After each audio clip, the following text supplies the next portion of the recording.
discussing the conflict between the Quakers and Puritans in Massachusetts during the 17th century, which ultimately led to the execution of 4 Quakers and an ensuing battle between their respective historiographies in an attempt to shape the developing narrative of events. These events are clearly laid before us in Carla Pestana's article, The Quaker Executions as Myth in History, in which she compares not only the views of contemporary Puritans and Quakers to this event, but also the views of each ideology's historiographers over time. She does this by showcasing how each developed a historiographical narrative that directly competed against the other for dominance in our America historical mythos. This conflict between historiographies and how they developed can be divided into 3 phases. In the first phase, which takes place in the immediate aftermath of the executions, the Quakers focused both on the martyrdom and on the vengeful prophecies of the martyrs.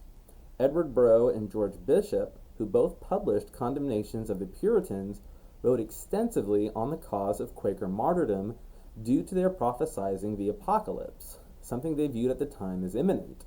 These writings also focused heavily on the fates of those who persecuted the Quakers, pointing out at times the violent ends to such people. One such instance was recorded by Bishop when Puritan leader Humphrey Atherton was thrown from his horse and had his head crushed on the ground. Quakers viewed this as God's punishment against the Puritans.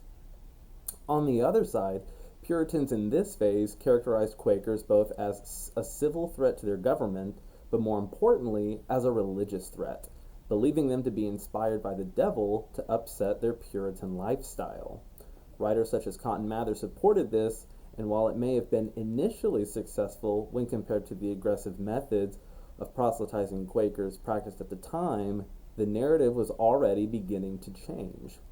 In phase 2, Quakers experienced a profound change in their order after the 1660s and into the 18th century.